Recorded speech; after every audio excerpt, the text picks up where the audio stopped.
कार्यक्रम के पुण्यार्चक हैं स्वर्गीय श्री कन्हैया लाल शाह, विद्याबेन के शाह, नितिन बिमल शाह, निराल श्रुति शाह, रिद्धि ऋषभ पार्शव, निवासी यूएसए एवं शाह जेम्स इंक न्यूयॉर्क।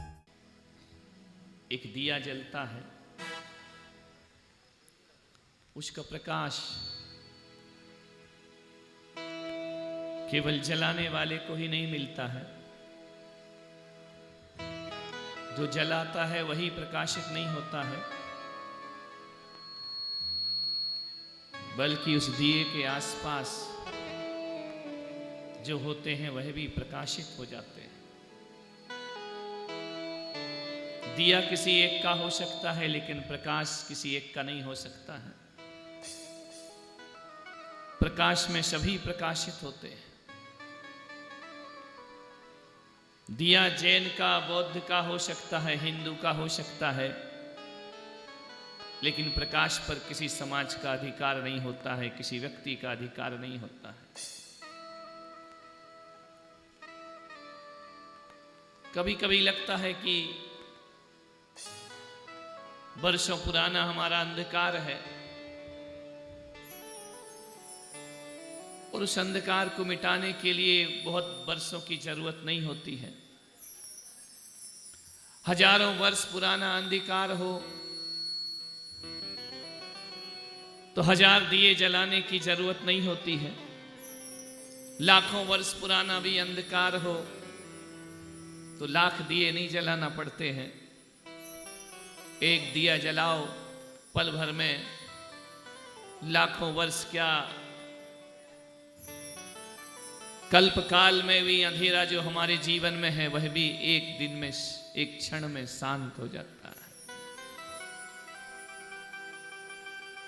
ताउम्र अंधेरा रहता है, लेकिन ताउम्र के लिए दिए की आवश्यकता नहीं होती है। हमारे जीवन में जो अंधकार है, ये मत सोचना कि वह एक उम्र का अंधकार है। बहुत लंबा अंधेरा है। लोक अनादि निधन है, ये भगवान ऋषभदेव ने सारे जगत को बताया। इसका कोई न करता हरता, अमिट अनादि है। किसी ने यह लोक बनाया नहीं है, यह स्वतः है। जब लोक किसी ने नहीं बनाया है, अनादि निधन लोक है, संसार की व्यवस्था है, जगत की व्यवस्था है, तो जब लोक अनादि है तो इसका मतलब मैं भी अनादि हूं और आप भी अनादि काल से संसार में हैं। इस अनादि काल के संसार में 84 लाख योनियों में जिस अंधेरे में हम भटक रहे हैं, तो क्या ऐसा होगा कि हमें 84 लाख दिए जलाना पड़ेंगे? सेठ जी, लंबे अंधकार को मिटाने के लिए बहुत ज्यादा दीपक की आवश्यकता नहीं होती है। भगवान महावीर ने राजा श्रेणिक से कहा कि अंधेरा कितना भी पुराना हो, एक दीप शिखा की जरूरत है। युगों युगों का अंधेरा एक दीप शिखा मिटा देती है। कभी विचार किया कि पुराने अंधकार को एक दिया कैसे मिटा देता है? कभी चिंतन किया? कभी विचार करो, सोचो। रात भर लाइट ना रहे और एक छोटी सी मोमबत्ती जला दो, तो 12 घंटे के अंधकार को मिटाने के लिए 12 घंटे की जरूरत। ऐसा क्यों है? ऐसा क्यों होता है कि एक क्षण में अंधेरा मिट जाता है? भगवान कहते हैं अंधेरे का कोई अस्तित्व ही नहीं है दुनिया में। अंधेरे का कोई अस्तित्व नहीं है। फिर अंधेरा क्या है? ऋषभ कथा कहती है अंधेरे का अर्थ होता है प्रकाश का अभाव। प्रकाश नहीं है इसलिए अंधकार है। आपके केसरिया जी में, श्री ऋषभदेव में मैंने आकर के एक दिया जलाने का प्रयास किया। बाहर का दिया तो बहुत जला, भीतर का दिया जल जाए तो मेरा आना और तुम्हारा सुनना सब सार्थक और सफल हो जाता है। कितना पुराना अंधेरा है हमारे जीवन में। बाहर का प्रकाश प्रकाश नहीं होता है, बाहर का अंधकार अंधकार नहीं होता है, अंधकार भीतर का होता है। भीतर अंधेरा हो, मन में अवसाद हो, मन उदास हो तो दीपावली भी वीरानी लगती है। मन में सुख ना हो, मन में आनंद ना हो तो बाहर का ये नृत्य गान महोत्सव वाद्य यंत्र मन को झंकृत नहीं कर सकते।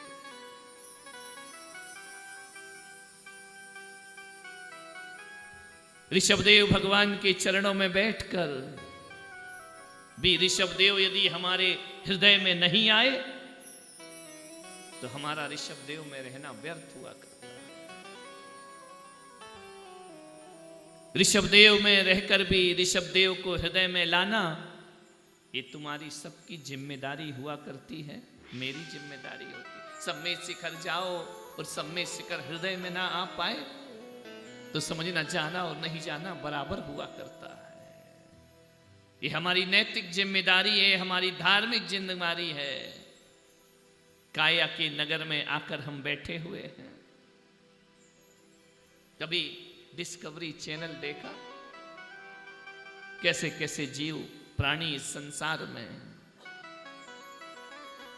कभी देखना, बड़ी गौर से देखना, सबके पास मोबाइल है, उस पर देखना। जलचर प्राणी, थलचर प्राणी, नभचर प्राणी, कैसी विचित्र विचित्र योनियां हैं, कैसे विचित्र विचित्र प्राणी हैं जिनके आप और हम नाम भी नहीं जानते। कैसा उनका स्वभाव है, कैसी उनकी प्रकृति है, कैसा उनका जीवनचर्या है। कभी देखने का प्रयास करना कि सुबह से शाम तक एक प्राणी, एक पशु दो ही चीज करता है, भोजन और जीवन की रक्षा। सुबह से हिरण निकला होगा प्रातः काल होते हुए तो सारे दिन दो ही चीज की चिंता करता है कि मैं आज जिंदा कैसे बचूं, मैं आज भोजन कहां से प्राप्त करूं।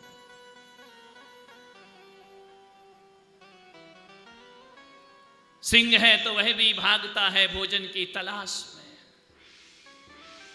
कि शेर भागेगा नहीं तो भोजन नहीं मिलेगा। भागना हिरण को भी पड़ता है, भागना सिंह को भी पड़ता है।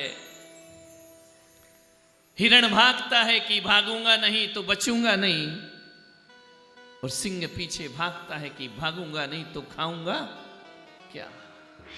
भाग दौड़ है दोनों की। कभी सोचा इस भाग दौड़ का गंतव्य क्या है? भाग रहा है आदमी, चल रहा है आदमी, मंजिल क्या है? कहा गया ना कि जो बैठे हैं वो खड़े हो जाएं, जो खड़े हैं वो चलना सीख लें, जो चल रहे हैं वो दौड़ना सीख लें, जो दौड़ रहे हैं वो और तेज होना सीख लें। मगर कभी उनसे पूछना कि दौड़ना क्यों है, भागना क्यों है, चलना क्यों है, जाना कहां है, पहुंचना कहां है? कोई मंजिल नहीं हमारी। हमने पशुओं के जीवन में बहुत कुछ सीखा है। क्या सीखा पशुओं के जीवन में? 84 लाख योनियों में भगवान महावीर कहते हैं हर योनि में कुछ ना कुछ तुमने सीखा है। पशु योनि में क्या सीखा है? भोजन कैसे करना, प्राणों की रक्षा कैसे करना, ये हम पशु योनि में समझ करके आए। मालूम है कभी देखा? एक चिड़िया घोंसला बनाती है, तिनका एकत्रित करती है, चिड़िया भी करती है और वो चिड़ा भी एकत्रित करता है। दोनों क्यों बनाते हैं वो घोंसला? रोज घोंसला नहीं बनाती कोई चिड़िया। कब बनाती है चिड़िया घोंसला? ये तो मालूम होगा ना सौधर्मेंद्र, चिड़िया घोंसला कब बनाती है? जब उसके अंडे देने का समय आ जाता है। एक चिड़ा आता है, वह भी उसका सहयोग करता है और घोंसले का निर्माण करता है। फिर तिनका गिरता है, फिर तिनका उठाता है, फिर तिनका गिरता है, फिर तिनका उठाता है। दोनों चिड़ा और चिड़िया मिलकर के घोंसले का निर्माण करते हैं। क्यों? संतान को जन्म देना है। एक संतान का जन्म होने वाला है। एक घोंसले का उन्होंने निर्माण कर दिया। ये बातें तो हम पशुगति में भी सीख कर आए हैं ना। मालूम है, एक पक्षी एक अंडा देता है, उस अंडे पर 14 दिन, एक महीने बैठता है आकर। वो मादा बैठती है। क्यों? संतान को जन्म देना है। भोजन छोड़ती है, दाना छोड़ती है, जब तक जन्म ना हो जाए उस अंडे पर आकर के बैठ करती है। संतान से कितना प्रेम होता है इस पक्षी को।